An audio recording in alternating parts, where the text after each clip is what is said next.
ఇక్కడికి విచ్చేసిన నా తోటి సోదరీమణులకు ఎమ్మెల్యే సాయి ప్రసాద్ రెడ్డి అన్న గారికి అలాగే చంద్రకాంత్ రెడ్డి అన్న గారికి నా ప్రత్యేక ధన్యవాదాలు తెలుపుకుంటున్నాను.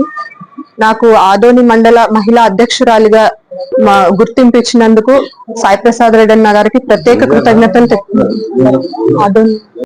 ధన్యవాదాలు తెలుపుకుంటున్నాను. అలాగే పార్టీ కోసం, పార్టీ బలోపేతం కోసం నా సాయశక్తుల నమ్మకంగా పనిచేస్తానని కూడా సాయి ప్రసాద్ రెడ్డి అన్న గారికి తెలియజేసుకుంటున్నాను. నాకు ఈ అవకాశం ఇచ్చినందుకు మరొకసారి కృతజ్ఞతలు తెలుపుకుంటూ సెలవు తీసుకుంటాను.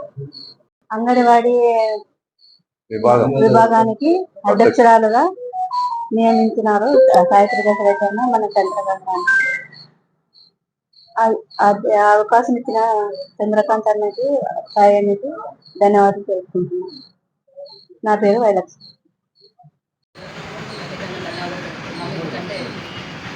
పార్టీ అధినేత వై జగన్మోహన్ రెడ్డి అన్న గారు అంటే మన ఆదోని రీజన్లో మరి ఇద్దరు మహిళలకి కష్టపడి పనిచేసినటువంటి మహిళలకి వాళ్ళ కష్టాన్ని గుర్తించి ఈరోజు మహిళా విభాగం తరఫున మంజుల గారిని, అదేవిధంగా అంగన్వాడీ విభాగం తరఫున లక్ష్మి గారిని నియమించడం జరిగింది.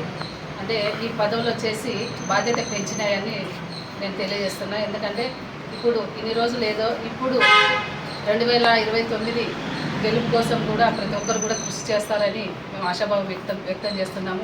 ఎందుకంటే మహిళలకి న్యాయం చేసిన వ్యక్తి ఎవరైనా ఉన్నారంటే మనకు 76 ఏళ్ల స్వతంత్ర భారతదేశంలో ఒక జగన్మోహన్ రెడ్డి అన్న గారు అని చెప్పేసి మేము ప్రగాఢంగా తెలియజేస్తున్నాము.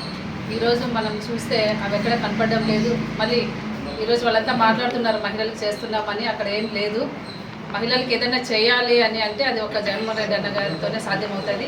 మన ఆదోనిలో మన గౌరవనీయులు సాయి ప్రసాద్ రెడ్డి అన్న గారితో సాధ్యమవుతుంది. కాబట్టి అన్నగారు ఏదైతే మహిళల మీద ఎప్పటికీ నమ్మకంగా ఉన్నారు, ఆ నమ్మకాన్ని మేము నిలబెట్టుకుంటామని కూడా తెలియజేసుకుంటూ అన్నగారికి, సాయి ప్రసాద్ రెడ్డి అన్న గారికి, అదేవిధంగా గౌరవనీయులు చంద్రకాంత్ రెడ్డి అన్న గారికి కూడా నేను ప్రత్యేకంగా ధన్యవాదాలు తెలియజేస్తున్నాను.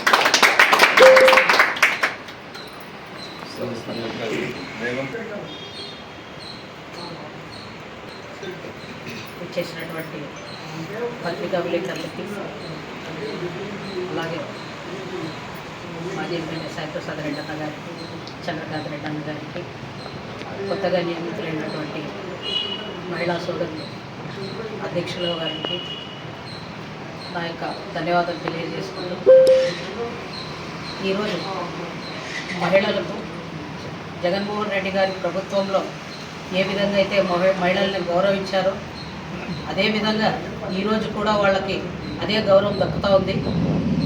మహిళలకి గౌరవం దక్కాలంటే ఒక జగన్మోహన్ రెడ్డి గారి ప్రభుత్వమే మళ్ళీ 2029లో రావాలని చెప్పేసి ఈ సందర్భంగా నేను తెలియజేస్తూ ఉన్నాను. మేము కూడా అన్నగారికి ఈ సందర్భంగా మాటిస్తున్నాము. ఎవరైతే మీరు మహిళల్ని గుర్తించి కష్టపడి పనిచేశారో అదే దృష్టిలో మీరు పెట్టుకొని కూడా మాకు అదే గౌరవం ఇస్తున్నారన్న మీకు కూడా మేము మాట ఇస్తూ ఉన్నాము.